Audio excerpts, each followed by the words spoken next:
Hola, muy buenas tardes. Les damos la bienvenida a este sexto encuentro internacional TTT Trans, Ser Trans más en tiempos de COVID-19. Mi nombre es Nancy Orihuela de los Santos y soy del estado de Morelos, de Cuautla, Morelos. Soy activista, soy presidenta de Renacer de la Mariposa y actualmente soy jefa de la Oficina de Atención a la Diversidad de aquí de Cuautla, Morelos. La Organización de los Estados Americanos ha señalado que las personas LGBTIQ y en particular las personas trans presentan fuertes brechas en el acceso al derecho a la alimentación, a la vivienda y los servicios básicos, a la educación, al trabajo y a la seguridad social. Todos estos problemas se han agudizado o magnificado debido a la emergencia sanitaria por el SARS-CoV-2. ¿Qué situaciones hemos enfrentado durante la pandemia? Quienes formamos parte de la población LGBTTI, ¿cuáles son los problemas que hemos tenido específicamente las personas trans? Y los ponentes que participarán en este encuentro y específicamente en esta mesa abordarán algunos de estos. Tenemos por primer ponente al doctor Juan Carlos Mendoza, catedrático de la Facultad de Medicina de la UNAM. Su línea de investigación es la salud y el bienestar LGBT.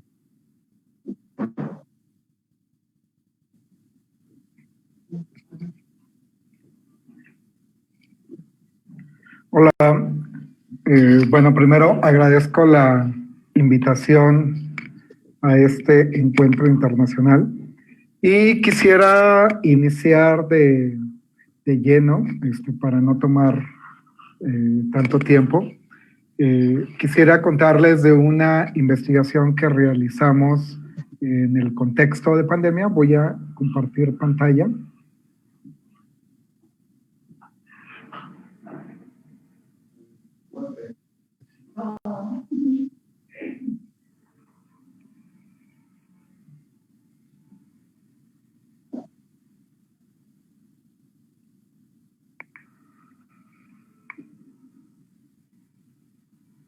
Y bueno, esta encuesta se nombró Encuesta Mexicana de Evidencias LGBT+, ante la COVID-19 y fue implementada, o la implementamos por parte de la línea de investigación en salud y bienestar LGBT del Departamento de Salud Pública de la Facultad de Medicina de la UNAM, en colaboración con Inspira Cambio AC. Justo cuando me realizaron la invitación, les comentaba que los resultados que nosotros tenemos hasta ahorita abarcan a toda la población LGBT en conjunto. No tenemos todavía los datos desagregados por poblaciones. Sin embargo, la intención de esto es justo comentar cuáles son las problemáticas en común de toda la población. Solo para comentar, los datos que se tienen actualmente sobre COVID-19, los datos oficiales o gubernamentales, como veremos aquí, digo, no se preocupen, no voy a dar la conferencia vespertina de Gatell aquí, pero solo quiero ejemplificar con esta pequeña gráfica que tiene los datos actualizados hasta el 10 de noviembre, justo que los datos que se nos presentan no se desagregan por orientación sexual o identidad de género. Es un dato que no se conoce en términos oficiales, porque no se le pregunta a las personas su orientación sexual. Solamente tenemos en este caso la referencia si son hombres o mujeres, y hace referencia más a la cuestión del sexo asignado, más que el género. Y se encuentran las comorbilidades principales. Entonces no sabemos cuál es la magnitud en las poblaciones LGBT, qué es lo que sucede en términos de datos oficiales.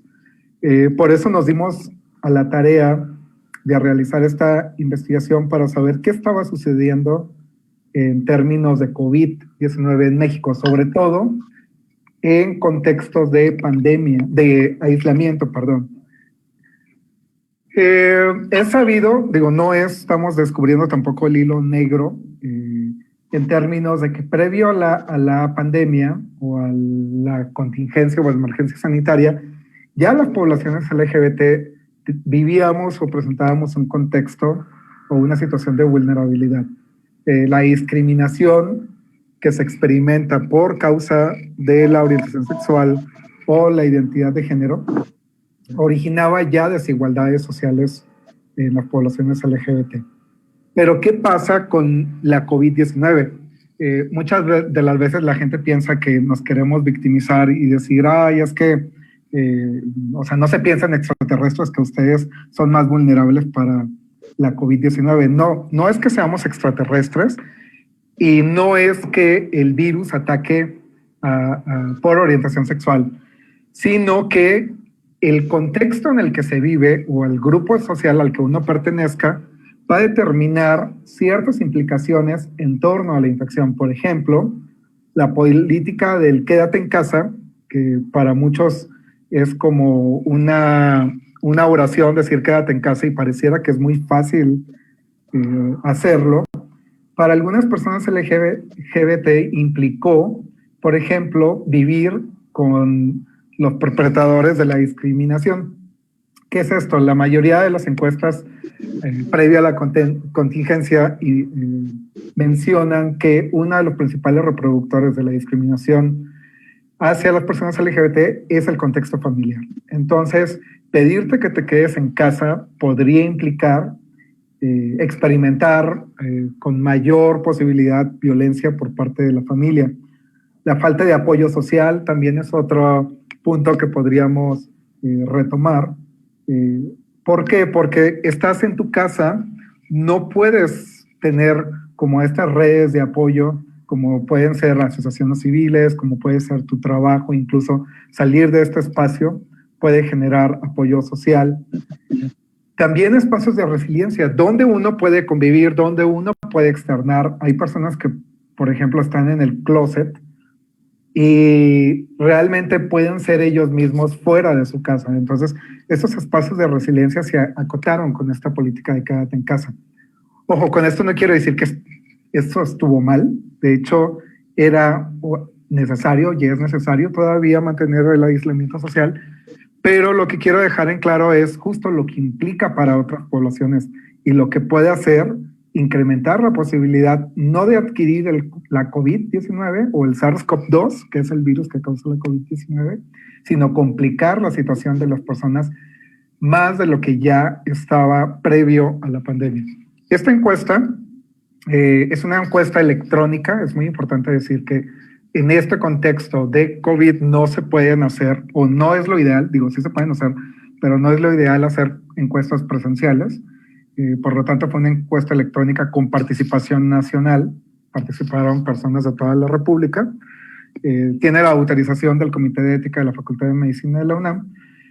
Y como les mencionaba al principio, lo hicimos entre la línea de investigación en bienestar y salud LGBT de la UNAM, en colaboración con Inspira Cambio. Este es un proyecto también que es de colaboración internacional. Este mismo estudio, o casi todo este estudio, porque hay una parte que solo se aplicó en México, se hizo en colaboración con la Universidad de Oponto en Portugal, que es la que está liderando o la que ideó el estudio. También universidades de Chile, de Brasil, de Italia y de Reino Unido. Se implementó desde finales de agosto hasta octubre de 2020. O sea, fueron 2 meses de estar buscando que la gente participara. Fue una encuesta muy larga. Aquí tuvimos que tomar un balance entre preguntar poco y que hubiera mucha participación, o preguntar mucho y que hubiera poca participación, porque la gente pues se aburre cuando la encuesta es larga y te cierran. Preferimos optar por la opción de preguntar mucho porque es un tema desconocido, es algo nuevo, teníamos que apostarle a obtener la mayor cantidad de información. Eso pues nos costó sacrificar que la participación fuera más baja, al ser una encuesta de larga duración de aproximadamente 25 minutos. El objetivo pues era conocer las experiencias y vivencias de las poblaciones LGBT ante el contexto de la COVID. Sobre todo, lo que nos interesa es poder generar elementos para una mejor toma de decisiones para cuando se vayan a realizar acciones en pro de estas poblaciones. nuevamente, o sea, no es de que nosotros vayamos a tener una atención especial ante la COVID en términos de tratamiento médico, no, o sea, somos humanos y se nos va a tratar médicamente igual. Lo que quiere decir esto es que socialmente tenemos otras implicaciones que las personas heterosexuales o personas cis no tienen. Digo, muchos de ellos podrían tener problemas familiares porque tuvieron un disgusto, pero no a causa de su orientación sexual o su identidad de género. Ojalá que quede claro como cuál es la diferencia de este tipo de estudios. Algunos resultados preliminares, nuevamente sí quisiera ser muy enfático que son resultados preliminares, todavía no tenemos el análisis concluido, pero ¿quiénes participaron en este estudio? Bueno, como casi todos los estudios electrónicos por esta vía, la mayor participación se encuentra en hombres gays y bisexuales. Hicimos algunas agrupaciones de poblaciones para mostrar problemáticas en común. Con esto, sí es importante también hacer explícito, sacrificamos particularidades. ¿Por qué? Porque no es lo mismo un hombre gay a un hombre bisexual, o una mujer lesbiana a una mujer bisexual, o una persona trans a una persona no binaria, por ejemplo. Sí, hay particularidades que vamos a perder con esto, pero cuando dividimos tanto, podemos atomizar, sobre todo lo que les comentaba por el tamaño de la muestra, que es reducido. Digo, suena mucho 1,500 personas, pero en términos de encuestas es una muestra un poco reducida, fueron 1,525 personas. Entonces, agrupamos para evidenciar problemáticas en común. Hay que hacer explícito eso. En este caso, para lo que nos llama en este congreso, que fueron las personas trans y de otras identidades de género no normativas, pues tenemos una participación del 11%. Este tipo de encuestas deja ver también desigualdades. ¿Por qué? Porque muchas personas trans, sobre todo en el contexto de mujeres trans, tienen poco acceso, hay una población que tiene poco acceso a Internet. Entonces, estas personas quedan fuera de este estudio, es una de las limitantes. Y me parece muy importante problematizarlo. ¿Por qué? Porque este estudio también no tuvo recursos, realmente fue desde nuestras buenas intenciones y nuestro interés. Entonces, al no tener recursos, se limitan nuestros alcances. Esto es un llamado como para que en futuras investigaciones, pues, buscar financiamiento, hacer un llamado a quien pueda otorgar recursos económicos, lo haga. ¿Por qué? Porque de esta forma podríamos salir en donde están las poblaciones, justo hacer encuestas con todos los protocolos que se requieran, pero también incluso seguir un protocolo puede implicar una inversión económica. Entonces tenemos en primer lugar hombres gays, en segundo lugar mujeres lesbianas, en tercer lugar personas trans y como último identidades sexuales no normativas, que fue el grupo que tuvo 5% en participación. El promedio de edad de las personas participantes fue de 30 años, es una edad intermedia. Al menos el 90% vive en comunidades urbanas, tenemos 10% de participación en comunidades rurales. La mayoría tenía escolaridad de licenciatura o posgrado. Nuevamente, al ser una encuesta electrónica, tiene limitantes de no alcanzar estratos más bajos, y entonces lo vemos muy reflejado en la escolaridad de licenciatura o posgrado. Pero ojo, esto no significa que el tener más escolaridad te proteja de ciertas vivencias particulares de las poblaciones LGBT. Hubo participación de los 32 estados, principalmente más de la Ciudad de México, y el estado en donde hubo menos participación fue en Colima. Solo participaron 2 personas. Sobre los resultados, voy a ser súper breve, sobre todo solo voy a abordar resultados que tengan que ver con COVID-19. Abordamos más temas sobre salud sexual, consumo de drogas, pero ahorita quisiera ser muy rápido porque tenemos el tiempo contado. Sobre la población LGBT en su conjunto, aquí están personas lesbianas, gays, bisexuales y personas trans, así como otras identidades y orientaciones sexuales.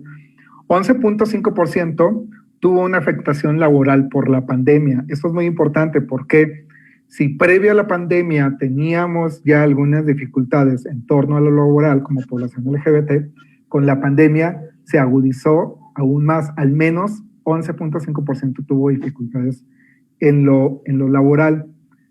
En cuestión de regresar a vivir con la familia, había personas que ya vivían solos o personas que ya vivían con la familia, pero el contexto de pandemia para otras personas hizo que regresaran a vivir con la familia. 7.3% tuvo que regresar. 6.7% tuvo que suspender sus estudios o su trabajo, que eso también es muy importante. Si tú estabas estudiando o estabas trabajando, lo tuviste que suspender a causa de la pandemia, pues eso implica, en el caso de lo laboral, cómo vas a seguir manteniéndote si no hay como fondos o un programa específico para que te mantengas o sobrevivas. 60.4% trabaja o estudia desde su casa. Nuevamente recordemos que las encuestas previas a la pandemia indican que la familia es un contexto donde se sufre mayor discriminación, y entonces al momento en el que tú regresas a hacer todas tus actividades en la familia, ojo, no estoy diciendo que toda la familia se discrimina, sino que es mayor la posibilidad de recibir discriminación en la familia, entonces esto hace que puedas tener mayor vivencia de discriminación. 26% tuvo afectaciones al disminuir su ingreso económico y 36%, esto también es muy importante porque nuevamente no tenemos que olvidar las interseccionalidades, en este caso en salud, 36% pertenecía a un grupo de riesgo para la COVID-19. En este caso los grupos de riesgo podrían ser personas con VIH, con carga viral detectable, personas con alguna enfermedad crónico-degenerativa como por ejemplo cáncer o diabetes, y esto es como interesante porque además de tener un contexto de vulnerabilidad social ante la COVID, también ante la enfermedad directamente se expresa esta vulnerabilidad. Nuevamente ya vinculado directamente sobre lo LGBT y la COVID-19, el 59% reportó que la pandemia le ha afectado mucho o severamente en su vida. 83% reportó incomodidad, lo que les comentaba. Nuevamente, aquí el meollo del asunto con el quédate en casa es justo los contextos familiares. El 83% reporta incomodidad al estar con sus familiares durante el aislamiento social y 81% sintió un aislamiento extremo de sus amigos LGBT. ¿Qué tiene que ver esto? Recordarán que al principio hablaba sobre el apoyo social.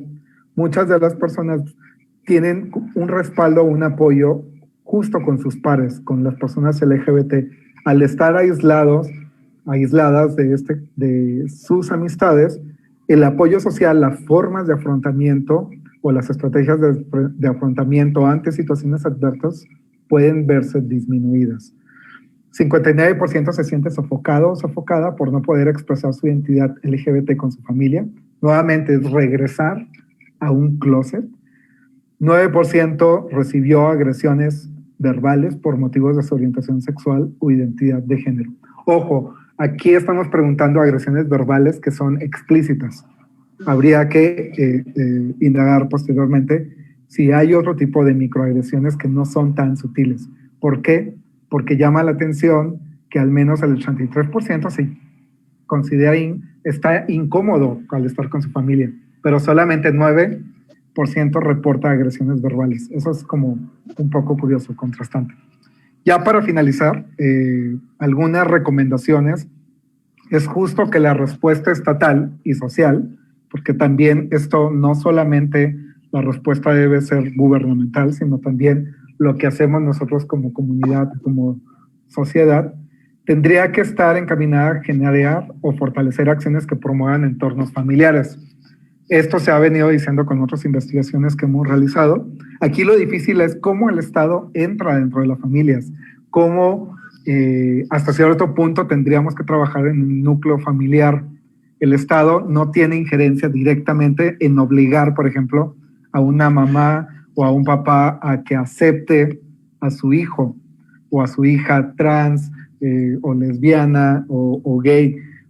Aquí es como un poco difícil. ¿Cómo hacemos para trabajar en el núcleo familiar? ¿Cómo incidimos en disminuir las violencias en estos espacios? Se tiene que crear, y a la voz de ya, sobre todo porque es de urgencia, programas que atiendan la salud mental de personas LGBT. No presenté datos de salud mental, en momentos posteriores lo haremos, pero es urgente justo en este contexto de aislamiento tener herramientas digitales que atiendan estas necesidades. Hasta ahorita solamente algunas asociaciones han brindado apoyo social por estos días, pero necesitamos que la respuesta gubernamental también se amplíe y no solamente ofrecer el servicio, porque pueden decir, bueno, ya tenemos servicios, pero ese servicio que se brinda debe de tener personal sensible y capacitado para dar respuesta a las problemáticas que las personas LGBT presentan. Finalmente, toda acción emprendida en materia de atención a la COVID-19 para poblaciones LGBT deben de tomar en cuenta que las desigualdades que enfrentan las poblaciones LGBT no son consecuencia directa de su orientación sexual o identidad de género. A esto me refiero no deberíamos de apostarle a cambiarlas, a corregirlas, sino que la problemática o la vulnerabilidad que experimentamos las personas LGBT es por el contexto discriminatorio que enfrentamos. Entonces la solución está en cambiar y modificar el contexto hostil y discriminatorio social, no a las personas LGBT. Y eso es un breve resumen de la encuesta. Agradezco mucho su atención. Este es el correo electrónico y las redes sociales del proyecto. Y como les comentaba, probablemente en medio mes o en un mes vamos a tener ya el informe completo donde van a estar los datos ya detallados por poblaciones. Ahorita solo fue un breve resumen de las problemáticas ante la COVID. Muchas gracias.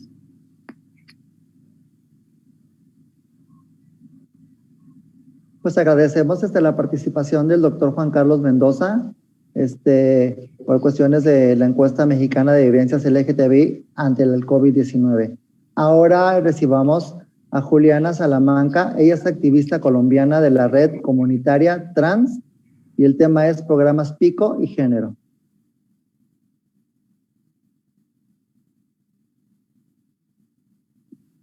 Hola, ¿cómo van? ¿Ahí me escuchan bien?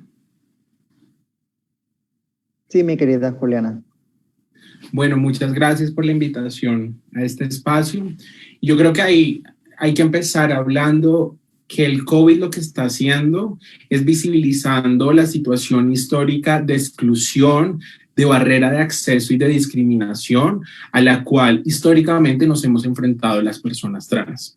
Que esto no es nuevo ni que ha aparecido hasta el momento, sino que históricamente hemos sufrido este tipo de vulneraciones a nuestros derechos y barreras de acceso para acceder al derecho a la salud, al derecho al trabajo, al derecho al espacio público. Y para entender un poco, creo que es importante mencionar que muchos países de la región no cuentan con un censo poblacional de personas trans. Esto es en el caso de Colombia, que no tienen ni idea cuántas personas trans existimos. ¿Por qué? Porque no hay variables que den cuenta de que una persona es trans. Entonces, para Colombia y para otros países de la región, todavía solo existen mujeres y hombres. Entonces, si tú les llegas a preguntar cuántas ayudas has entregado a personas trans en la pandemia, no tienen ni idea, porque no tienen cómo saberlo, porque no hay variables que a ti te den cuenta de la identidad de género de las personas. O si les preguntas, ¿cuántas personas trans han muerto por causa del COVID? Tampoco tienen ni idea porque en Colombia y en otros países siguen registrando las muertes de las mujeres trans como hombres y las muertes de los hombres trans como mujeres. Entonces, creo que acá inicia toda la problemática. Segundo, para hablar ya en específico del decreto Pico y Género que se implementó acá en Colombia, en Perú, en Panamá, hay que hablar que inicialmente ninguna política pública se debe implementar a costa del bienestar de ningún grupo poblacional. Y eso es lo que pretendía hacer la medida pico y género. La medida pico y género lo que decía es que para evitar el número de contagios, los días pares iban a salir las mujeres, los días impares iban a salir los hombres. Hasta ahí todo bien, ¿sí? Porque las personas trans sabemos que somos. Yo soy una mujer trans y no tengo duda respecto a eso. Entonces yo saldría el día de las mujeres, el día que me corresponde. ¿Cuál era el problema de este decreto? El problema es que nos dejaba en manos de la policía. Y la policía ha sido la institución que históricamente ha violentado, matado, desaparecido, torturado y negado las identidades y la existencia de las personas trans. Entonces, ¿qué pasó con esta medida? Es que cuando las personas trans íbamos a salir a la calle, la policía tenía el poder de pararnos y decirnos, según su criterio, según lo que cada agente de policía pensaba, que era una mujer y que era un hombre, me podía decir a mí perfectamente, usted está en la calle el día que no es, porque para mí usted no es una mujer. ¿Sí? Para mí, usted no es un hombre. Es decir, la policía tenía todo el poder de meterse en nuestro cuerpo, de decirnos cómo debería ser una mujer y decirnos cómo debería ser un hombre.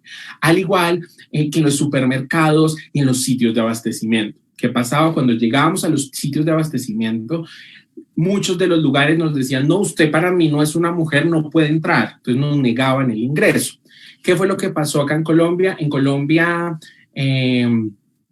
existieron 27 casos de violencia contra personas trans y dentro de esos 27 casos hubo un caso de una mujer trans apuñaleada por un hombre porque le dijo que ella no era una mujer y que estaba en la calle el día que no le correspondía, que ella debía salir el día de los hombres.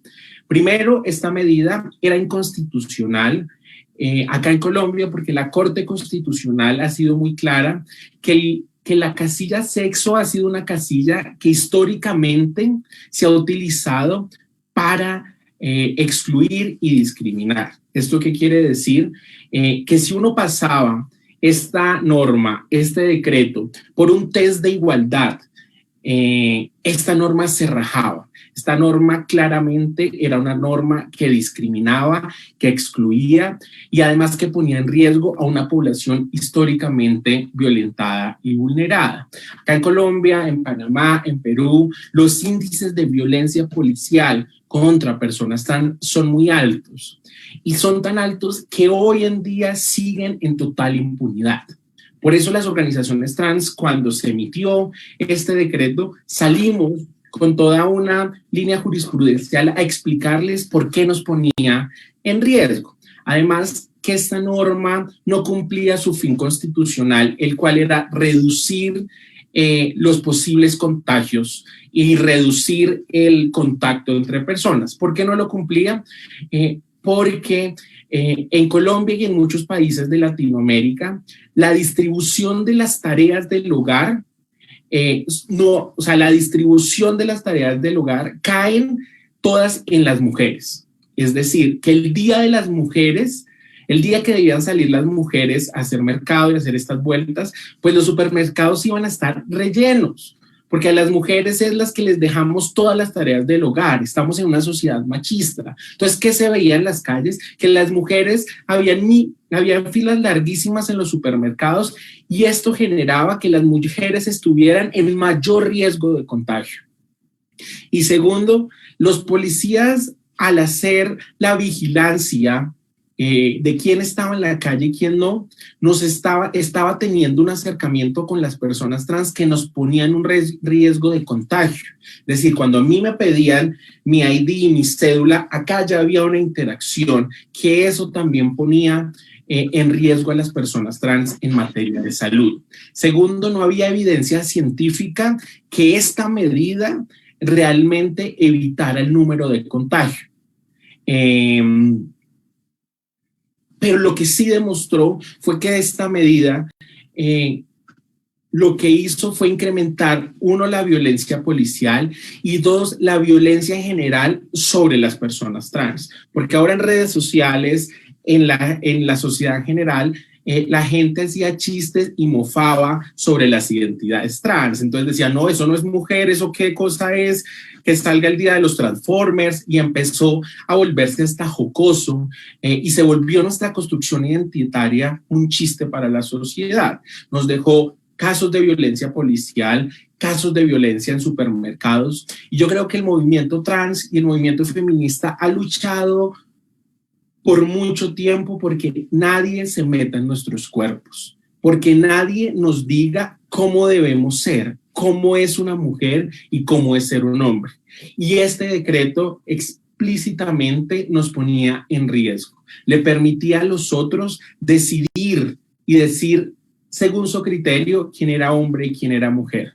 Acá es muy importante también hablar que el COVID lo que está haciendo es aumentando la pobreza de las personas trans, que gran parte de la población trans se dedica a actividades del diario, es decir, actividades como el trabajo sexual, como las ventas informales, como las actividades en calle, que se han visto totalmente afectadas y que los diferentes gobiernos no han tomado acciones concretas que incluyan a las personas trans en un plan de contingencia frente al COVID.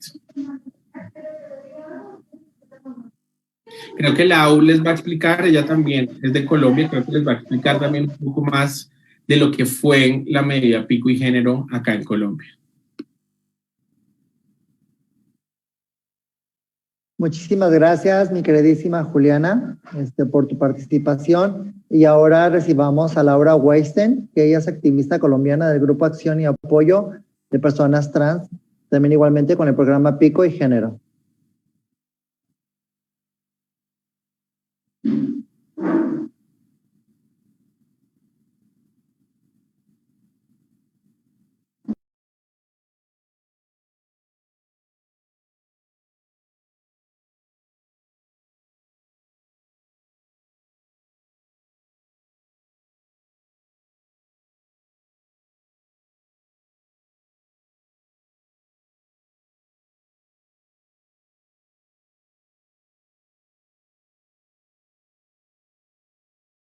De la conexión, las participaciones de Laura y de Milushka no van a ser posibles, así quedamos por terminada la primer mesa de este encuentro trans. Muchísimas gracias.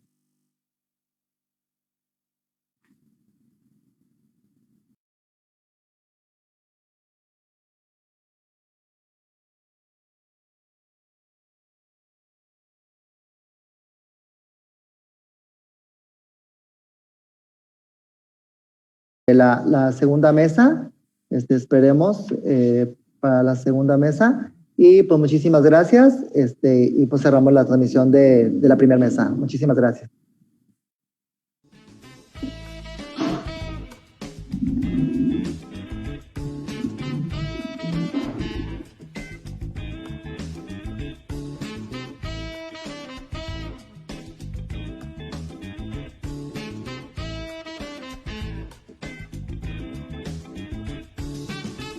Y en un momentito estamos con ustedes nuevamente con la segunda mesa.